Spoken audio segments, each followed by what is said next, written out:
Olá, seja bem-vindo ao curso de mapeamento de processos. Agora estamos na aula 4. E o programa utilizado vai ser o Visage. Se vocês não tiverem disponível no computador, vocês podem acessar visage.com/pt, realizar o login e realizar o download e a instalação do programa. E aqui a gente tem o programa Visage. Essa é a primeira tela que vocês vão ver.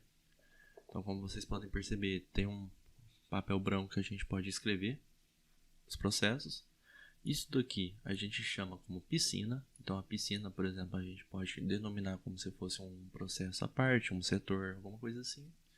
Do lado a gente vamos ter as opções. Então, por exemplo, botão de iniciar, botão de finalizar do evento, a caixinha onde a gente vai escrever o processo, o subprocesso, as tomadas de decisões ou gateways, os eventos intermediários que a gente pode acrescentar. Então, por exemplo, vocês querem colocar um evento intermediário de tempo, então a gente pode colocar esse botão e colocar o timer, que seria o evento intermediário. Aqui do lado a gente tem algumas conexões, então essa é a linha do fluxo do processo normal. Essa linha aqui é para a gente conectar caixinhas, como caixinhas de mensagem, que a gente vai ver daqui a pouco. E o fluxo de informação entre piscinas, que a gente utiliza essa setinha com pontilhada aqui, certo? O que mais que a gente tem? A gente tem o acréscimo de outra piscina. Então a gente pode acrescentar mais piscinas. A gente pode acrescentar raias. Então imagina uma piscina olímpica onde tem raias de 1 a 8. Aqui funciona da mesma forma. A gente pode acrescentar, por exemplo, a gente for colocar um setor de, sei lá, administradora de condomínio. Administradora de condomínio. Já escrevi errado, mas também. Vamos lá. Administradora de condomínio. Aqui, por exemplo, a gente pode colocar o setor jurídico. E aqui embaixo, o setor de cobrança. Vamos dizer, por exemplo, que vocês têm uma conexão com o banco. Então, por exemplo, o setor jurídico ele verifica se o pagamento foi realizado, tudo mais, e ali ele vê com o banco se realmente foi pago. Então a gente pode, por exemplo, acrescentar uma piscina aqui em cima, escrever banco, e aí vai ter uma troca de informações entre a administradora de condomínio e o banco. Mas a gente vai ver isso futuramente, certo? Para mais informações, a gente tem a representação para documento. Então a gente utiliza essa folha de papel aqui. E a gente também tem uma representação para banco de dados. Então são informações onde a gente guarda dados, alguma coisa desse tipo. Então a gente pode utilizar essa informação aqui. As outras coisas a gente não precisa conversar agora. Outra coisa mais utilizada é a anotação. Então é essa caixinha que a gente pode escrever informação referente a algum processo. E só. Então como que a gente começa, né? Como que a gente começa produzindo? Primeiramente, a gente tem que definir o processo, certo? De acordo com as etapas anteriores, vocês já vão ter entrado na empresa, vão ter feito entrevista com as áreas, entendido mais o processo e agora vocês vão desenhar o processo como ele está. Então, por exemplo, digamos que a gente vai fazer uma cobrança, por exemplo. A gente trabalha numa administradora de condomínio e a gente quer fazer uma cobrança para os condôminos. Como que a gente pode realizar essa tarefa? Então, por exemplo, a gente vai iniciar o processo sempre com o verdinho, certo? Então, evento inicial é o verde. A gente vai conectar uma caixinha. Como que conecta essa caixinha? Só clicar no ícone e ele vai aparecer a opção, a caixinha azul, o gateway de decisão e o evento intermediário. Então a gente clica na caixinha azul, ele já vem aqui para frente. Então digamos que a gente vai fazer uma tarefa de cobrança bem simples, assim, para vocês entenderem como que o programa funciona. Então, o setor de cobrança, ele vai acessar o sistema, ele vai verificar pagamentos de acordo com a data de vencimento, Feito isso, ele vai tirar uma lista, retirar uma lista e vai enviar essa lista para o banco. Ele vai fazer um envio, enviar remessa para banco, certo? Vamos focar somente na raia do setor de cobrança, ainda não vamos envolver outras raias. Então, digamos que ele acessou o sistema, ele verificou o pagamento de acordo com a data de vencimento, ele retirou uma lista, pode ser em XML, e ele enviou uma remessa para o banco. E aí o banco vai lá, vai gerar o boleto e vai devolver essa remessa, né, esse retorno. A gente pode colocar como duas opções. A gente pode colocar, por exemplo, aguardar retorno do banco. Ou a gente pode colocar na caixinha. Eu prefiro usar o evento intermediário. Então, como que eu fiz para usar o evento intermediário? Eu cliquei na caixinha, utilizei o botão intermediário e coloquei ele aqui na frente. E simplesmente escrevi aguardar retorno do banco. Mas aqui ele não está com uma imagem legal, né? Então vamos clicar com direito em cima dele, tipo de evento, e a gente vai colocar um timer, ou seja, a gente vai esperar o banco fazer esse retorno. Certo? Digamos que o banco devolveu, o funcionário ele vai verificar se os boletos estão certos, verificar retorno do banco, verificou que o banco está certo, ele vai fazer esse envio cobranças para os condôminos. Certo? Vamos finalizar o processo aqui. Então, todo início de processo vai ser verde, todo final de processo vai ser o vermelho, certo? Aqui a gente pode também, se a gente clicar com direito em cima do verde, a gente pode ver que vai ter o botão timer, vai ter mensagem, vai ter o início por sinal. Então, uma ação vai enviar um sinal para começar outra ação. Vai ter uma condição, então dependendo da condição. Por exemplo, se a gente quisesse colocar esse evento só vai ser iniciado quando houver 2 vencimentos, por exemplo. É só uma ideia. Então a gente coloca a condição. Vários paralelos e múltiplos.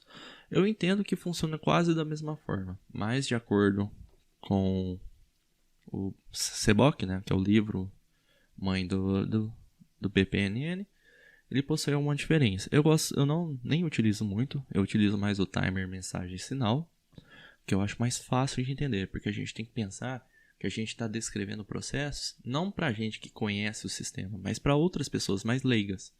Então, por exemplo, um funcionário novo que vai entrar na empresa. Lembrando que, por exemplo, a gente está fazendo um desenho de um processo para verificar se possui ou não dados pessoais. Então, assim, talvez pessoas ainda não tenham conhecimento profundo da linguagem de programação do Visage, linguagem de programação não, da linguagem do VPN. Então a gente deixa de uma forma mais fácil. Eu gosto de utilizar o horário, né, o timer, mensagem e sinal, que são imagens mais fáceis de serem visualizadas, beleza? Então aqui a gente utilizou um processo bem fácil. Então o operador ele vai acessar o sistema, ele vai verificar os pagamentos de acordo com a data de vencimento, ele vai retirar uma lista, vai enviar uma remessa para o banco, ele vai guardar esse retorno do banco e vai verificar o retorno do banco. E depois enviar as cobranças dos condôminos, certo? Então aqui a gente tem um primeiro processo desenhado, um primeiro fluxo desenhado no Visage. Se vocês perceberem, eu sempre usei verbo na primeira palavra. E sempre um em cada caixinha. Então, por exemplo, aqui eu poderia colocar verificar pagamentos de acordo com a data de vencimento e retirar uma lista. Mas de acordo com as regras, com a boa prática do Visage, a gente coloca verbos separados. Então, cada verbo vai ser uma caixinha, beleza? Em relação ao espaço, não tem problema e tudo mais. Então, como que a minha empresa de consultoria faz para entender se o processo ele possui ou não dado pessoal? A gente faz o básico, a gente pergunta. Então, por exemplo, como que eu gosto de identificar se um processo tem ou não dado pessoal? Então, eu vou conversar com o cliente. Cliente, eu vou acessar o sistema. Vocês usam alguma informação pessoal? Não, a gente usa admin e admin. Beleza. Verificar pagamentos de acordo com a data de vencimento.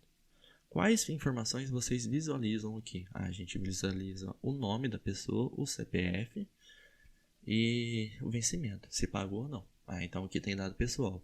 Qual a maneira que eu gosto de fazer? Que eu acho mais fácil de entender. Então eu coloco uma caixinha de observação. Então vamos de novo. Eu vou clicar na caixinha, vou selecionar essa opção e vou colocar coleta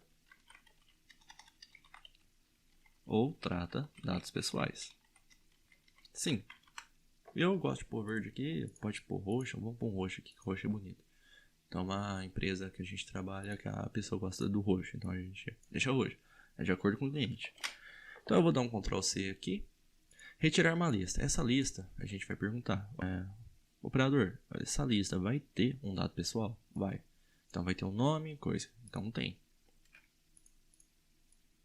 Enviar remessa para o banco. Vai ter um nome. Então a gente envia. Botão de intermediário não precisa, beleza? Verificar o retorno do banco. Vai ter? Vai. Beleza. Enviar cobrança. Vai ter também. Então, como que eu gosto de fazer? Então eu identifico, então que a gente identificou aonde tem os dados pessoais. Eu vou pegar uma lista à parte e vou escrever. Verificar pagamentos de acordo com a data de vencimento. Quais dados pessoais são utilizados? Esse, esse e esse. E eu vou criando uma lista. Pode ser Excel, pode ser Word, o que for mais fácil. Quando o DPO ou o encarregado for fazer o roupa nessa atividade, ele vai ter as informações listadas. Então, por exemplo, o processo de cobrança vai ser esse, certo? Então ele sabe quais processos são utilizados e quais processos têm ou não dado pessoal. Imagina o seguinte. Imagina que tem um processo em que nenhum dado pessoal foi utilizado nesse momento. De acordo com as regras, o DPO não precisa mapear, beleza? Mas caso ele queira, sem problema nenhum. Então, quando ele sabe que tem dado pessoal, ajuda ele na hora de fazer o roupa saber quais processos são utilizados e quais processos têm dados pessoais. Porque às vezes, por exemplo, enviar remessa para o banco, vamos supor. Tem RG, CPF, nome pessoal e nome da mãe. Aí o cara pode perguntar, pô, o nome da mãe é necessário? Não, não é. Então a gente pode, em uma nova revisão desse fluxo, excluir o dado da mãe, deixando só o nome do condômino, por exemplo. Beleza? Tá, então a gente fez o processo, um processo simples. A gente usou o botão de início, né? Então, iniciar o evento. Vocês podem tanto colocar aqui, tá? É o jeito mais fácil de colocar o botão verde. Então, acessar o sistema, verificar pagamentos de acordo com a data de vencimento, retirar uma lista, enviar remessa para o banco, aguardar o retorno. Então, que a gente já iniciou utilizando o evento intermediário, verificar o retorno do banco, enviar cobrança e fim. Então, beleza. Então, digamos que o cliente ele não pagou. Como que a gente pode fazer um fluxo referente a isso? Então, a gente vai fazer isso no próximo capítulo. Então, primeiro, vamos aprender a salvar. A gente vem em arquivo, salvar como, salvar. A gente seleciona uma pasta. Então, por exemplo, eu vou criar uma pasta para administradora de condomínio. E uma boa prática que eu gosto de fazer, então, por exemplo, esse vai ser o primeiro processo. Então, eu vou colocar 1.1 gerar cobrança, beleza? Aqui eu coloquei administrador de condomínio, mas a gente pode colocar aqui, ó, 1.1 gerar cobrança, beleza? Próximo processo, 1.2 como realizar cobrança, 1.3 tal. Que aí a gente difere um processo do outro, né? Que facilita também do roubo, beleza? Então a gente salvou. Então aqui a gente vai salvar o arquivo ele Aqui a gente vai salvar o arquivo ele em BPNN. Como que a gente faz para exportar uma imagem dele? A gente vai vir aqui em exportar e importar e clicar na imagem. A gente vai salvar na mesma pasta que a gente colocou o arquivo. E pronto, aqui a gente tem a imagem. Então ele vai vir com a logomarca da visagem e a gente pode aumentar ou diminuir. Beleza? Então, espero você no próximo vídeo que a gente vai abordar um pouquinho mais relacionado aos gateways.